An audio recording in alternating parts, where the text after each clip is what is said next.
हम तो फिर गाँव से आया तो हम तो फिर आए थे ऐसे हम चकाने लग गया। फिर हम कुछ दिन गाँव के लिए चले गए 10-15 दिन, फिर जाए उसके बाद आए तो अच्छा एक ही बार में फिर सिटी कार्ड 30 शोरूम हो गया।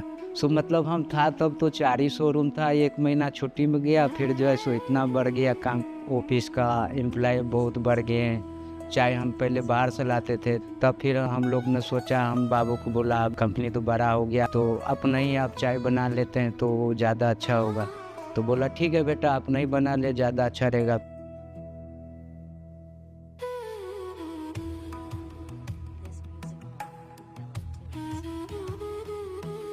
मेरे को यहाँ पे 15-16 साल का था तभी से मैं कर रहे थे। रोहित सर स्कूल जाते थे और सुधांशु सर कॉलेज जाते थे।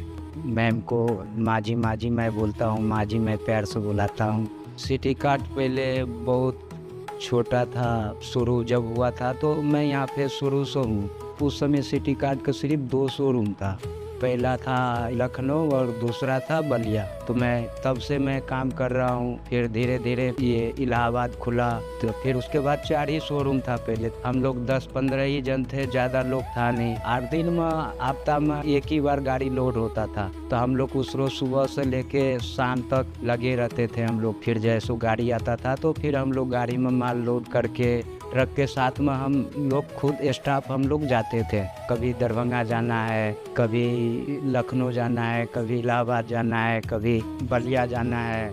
ऐसा ही करते करते फिर एक दिन फिर रोहित सर का भी पढ़ाई ख़त्म हो गए तो फिर रोहित सर भी ज्वाइनिंग कर लिए ऑफिस। तो ऐसा ही घूमते घूमते सर मेरे किचन में आए थे, तो किचन के सामने खड़ा हो गया काउंटर पर, आप मेरे को ढूंढ रहा है, मैं था नहीं वहाँ पे। तो सर मेरे को रोहित सर पूछ दिए तो तू कहाँ चला गया था? तो हम बोला सर जी बिस्कुट कोई नमकीन मांग रहा था, वही नीचे लेने चला गया था। तो मेरे से पूछे ऐसे दिन भर कितना जाता रहता है? तो हम बोला सर 10 बार 20 बार। बोलता है इतना बार बार क्यों जाता है? एक काम कर दे तो ये सबका एक पर्ची पर सबसे लिख ले कौन कौन क्या लेगा, तो जब सुबह ड्यूटी आता है तो तू सुबह ही एक थैला ले ले, तो जो लेगा उससे पैसा ले लेना, तुम जल्दी सर्विस दे देगा। ये मट्ठी रखने लगा, क्रीम रोल लगने लगा, हल्दीराम का बिस्किट पैकेट रखने लग गया। फिर जैसे ऑफिस का सब कोई बोलने लगा भैया खाली यही रखते हो, फिर और कुछ करो।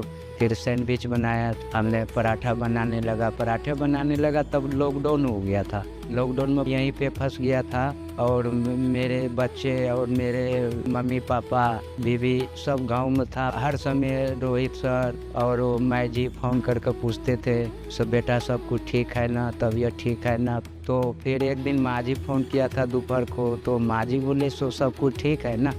तो मैं बोला हाँ सब कुछ तो ठीक है, गैस ख़त्म हो गया है। तो बोला ठीक है।